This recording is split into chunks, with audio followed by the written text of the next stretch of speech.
안녕하십니까, 이광빈입니다. 우리 사회 문제점을 진단하고 지속 가능한 사회를 모색하는 뉴스프리즘 시작합니다. 이번 주 뉴스프리즘이 풀어갈 이슈 함께 보시겠습니다.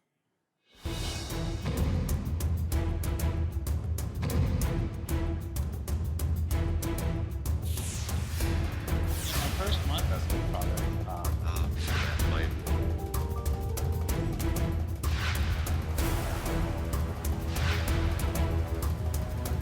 AI라는 게 데이터를 많이 처리를 해야 되는데 네. 그걸 못하면 아무 의미가 없거든요. 그래서 그걸 선점하기 위해서 각사들이 지금 뛰어들지 않으면 완전히 뒤처진다라는 생각을 아주 절실하게 한 거죠.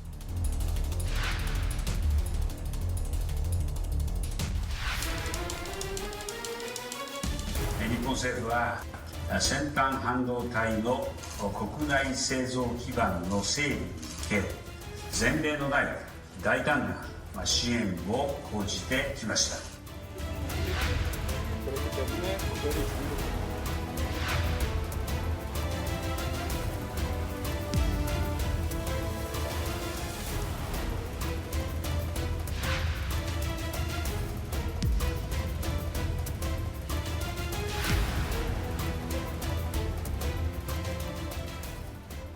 생성 인공지능 AI 시대가 펼쳐지면서 이 서비스를 구동하는 반도체의 수요도 빠르게 늘고 있는데요.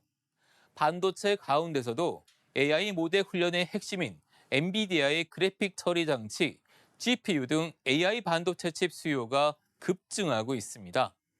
엔비디아는 시가총액 2조 달러를 넘어서면서 IT 업계를 넘어 일반 시민들에게까지 주목받게 됐습니다. 이렇게 AI 반도체가 각광을 받다 보니 반도체 기업은 물론 빅테크 기업까지 관련 주도권 경쟁에 뛰어들고 있습니다. 글로벌 AI 반도체 경쟁 상황과 주요 변수 중 하나인 미국의 반도체법, 이번 주 관심을 집중시킨 엔비디아의 새로운 AI 칩 발표 등에 대해 살펴보겠습니다.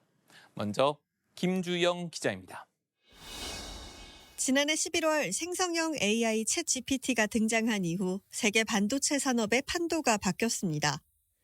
생성형 AI를 구동하기 위해서는 많은 정보량을 빠르게 처리할 수 있는 반도체가 필요한데 엔비디아가 바로 이 그래픽 처리 장치 GPU를 독점 생산하고 있습니다.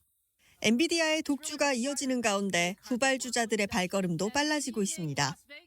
우선 현재 GPU를 생산하는 AMD와 인텔 등은 엔비디아를 뒤쫓아가기 위해 기술 개발에 집중하고 있습니다. 그간 엔비디아에서 AI 반도체를 사서 쓰던 빅테크 업체들도 의존도를 낮추려는 움직임에 나섰습니다.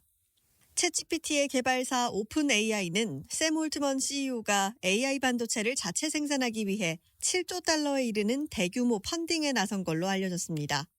구글과 아마존, 마이크로소프트, 메타 등도 자사 AI 데이터 센터용 AI 반도체를 자체 설계하고 있습니다. 자사 맞춤 반도체를 확보하는 게 경제적, 기술력 확보 측면 모두 이득이라는 판단에서입니다. AI라는 게 데이터를 많이 처리를 해야 되는데 그걸 네. 못하면 아무 의미가 없거든요. 그래서 그걸 선점하기 위해서 각사들이 지금 뛰어들지 않으면 완전히 뒤처진다라는 생각을 아주 절실하게 한 거죠. 생성형 AI가 이끈 AI 반도체 붐은 우리 반도체 기업에도 새로운 기회가 될 것이란 전망이 나옵니다. 그러니까 AI 반도체를 생산할 수 있는 기업은 현재 기준으로 우리 대한민국의 삼성전자 그리고 TSMC 대만 회사죠. 두 기업밖에 없습니다. 그러면 AI 반도체 하는 회사들이 많이 나타날수록 삼성전자는 고객을 확보할 수 있는 확률이 높아지잖아요. 또 삼성전자와 SK하이닉스가 AI 반도체의 핵심 부품인 고대역폭 메모리 HBM 시장의 90%를 차지하고 있다는 점도 긍정적인 대목입니다. 오늘 2027년 전 세계 AI 반도체 매출 규모가 160조 원에 이를 걸로 전망되는 만큼 업계의 주도권 경쟁도 점점 더 치열해질 걸로 보입니다. 연합뉴스TV 김주영입니다. 미국 정부가 자국 내 반도체 산업 육성을 위해 제정한 반도체법이 가시화하고 있습니다. 미국은 인텔의 반도체법상 최대 규모인 195억 달러를 지원하기로 했습니다. 삼성과 대만 TSMC 등에도 상당한 보조금이 지원될 것으로 알려졌는데요. 글로벌 반도체 시장의 변수가 될 수 있을지 주목됩니다. 윤석이 기자입니다. 지난 2021년 파운드리 사업 진출을 선언하고 대규모 투자 계획을 발표해온 인텔. And our work here already includes R&D. We will be expanding the R&D work that we do in country as well. 인텔이 지난달 22일 미국 캘리포니아에서 파운드리 사업 설명회를 열고 연내에 1.8나노 공정 양산에 나서겠다고 선언했습니다. 현재 5나노 이하 파운드리는 대만 TSMC와 삼성전자만 가능한데 1.8나노는 두 회사가 양산 중인 3나노보다도 앞선 공장입니다.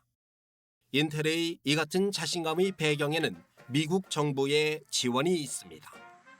미국은 최근 인텔의 반도체법상 최대 규모인 195억 달러, 약 26조 원을 지원하기로 했습니다. That's why today's investment is such a big deal. We will enable advanced semiconductor manufacturing to make a comeback here in America after 40 years. 앞서 미국은 지난 2022년 자국 내 반도체 산업 육성을 위해 보조금과 연구 개발비 등 향후 5년간 527억 달러, 약 75조 원을 지원하는 반도체법을 제정했습니다. 이 법에 따라 삼성전자와 TSMC에도 각각 60억, 50억 달러를 지원하기로 한 것으로 전해졌습니다. 업계에서는 인텔의 계획을 회의적으로 보는 시각이 적지 않지만 미국 정부의 전폭적인 지원을 받아 2나노 양산에서 TSMC와 삼성전자를 추월할 가능성도 없지 않은 것으로 보고 있습니다. 반도체 경쟁에서 밀려난 일본도 2나노 경쟁에 뛰어들며 글로벌 시장 재편에 안간힘입니다. 日本政府は先端半導体の国内製造基盤の整備に向け前例のない大胆な支援を講じてきました。 일본 내 8개 대기업이 출자한 반도체 업체 라피더스는 내년에 2나노 제품을 시험 생산하고 2027년에 양산하겠다는 목표를 세웠습니다. 중국은 미국과 동맹국들의 반도체 수출 통제에 대응해 일단 몸을 낮추고 구형 반도체 투자에 집중하는 모습입니다. 첨단 반도체 생산을 위한 기초 체력을 기르는 동시에 구형 반도체가 여전히 스마트폰은 물론 전기차와 군사 장비 등의 핵심 부품인 만큼 이 시장을 장악하자는 의도도 깔려 있다는 분석입니다. 却始终没有停止对 TikTok 的打压。这种不能在公平竞争中取胜，就采取霸凌行径的做法。 다만 반도체법을 중심으로 추진된 미국 내 반도체 산업 지원 정책은 아직 실질적인 효과를 확인하기까지 시간이 걸릴 것이란 전망이 많습니다. 오는 11월 미국 대선 이후 정책 방향성도 글로벌 반도체 시장에 적지 않은 변수가 될 수 있다는 관측입니다. 연합뉴스 TV 윤석입니다. 이번 주 글로벌 산업계의 시선은 엔비디아의 연례 개발자 컨퍼런스 GTC가 열리는 미국 캘리포니아주 샌호제이로 쏠렸습니다. 인공지능 반도체 선두 주자인 엔비디아는 GTC에서 새로운 AI 칩 플랫폼 블랙웰을 공개했는데요. 엔비디아는 블랙웰이 새로운 산업혁명의 구동 엔진이 될 것이라며 기대감을 나타냈습니다. 젠슨 황 최고 경영자는 GTC에서 기조연설을 해 집중 조명을 받기도 했습니다. 엔비디아는 뉴욕 증시에서 애플과 마이크로소프트에 이어 시가총액 3위에 오르며 글로벌 산업계에서 AI 시대의 신데렐라로 위상이 높아졌습니다.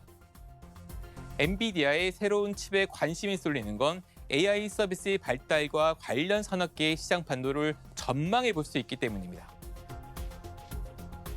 이번 뉴스프리즘 주제를 준비하면서 반도체 주요 전문가들과 접촉해 봤는데 모두 GTC에 가 있었습니다. 이번 행사는 코로나19 사태 이후 5년 만에 대면 행사로 열렸는데요. 5년 전만 해도 참가자 수가 1,000명에서 2,000명 수준이었는데 올해는 16,000명이나 몰렸습니다.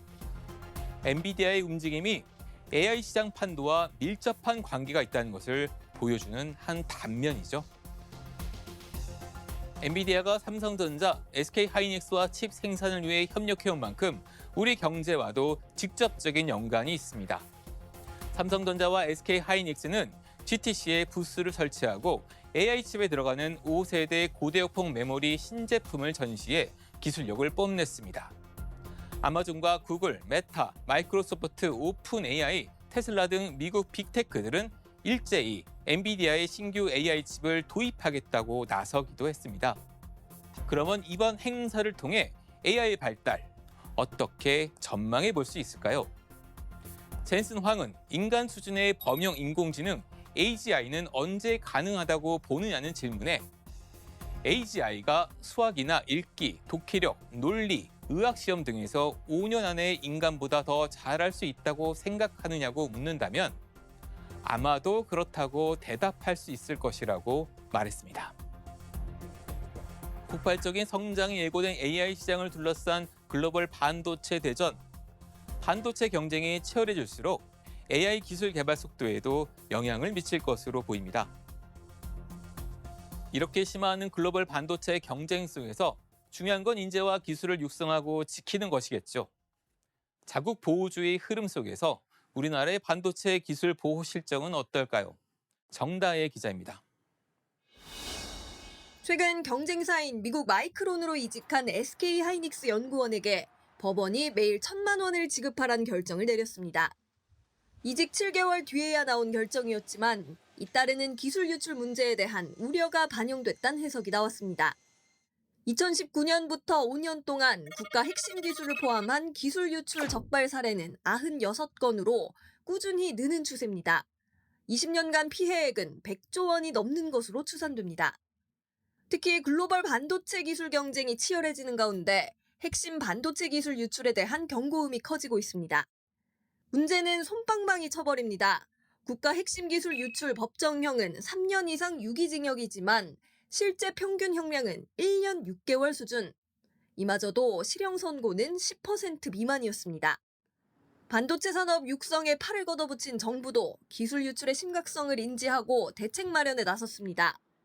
전문 인력을 지정해 이직을 제한하고 출입국 정보도 들여다볼 수 있는 인력 관리제를 추진하고 있습니다.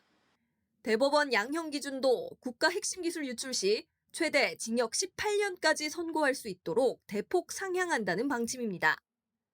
하지만 이 역시 해외로 기술을 유출하면 최대 33년 9개월 징역형이 내려지는 미국과 비교했을 땐 현저히 낮은 형량입니다.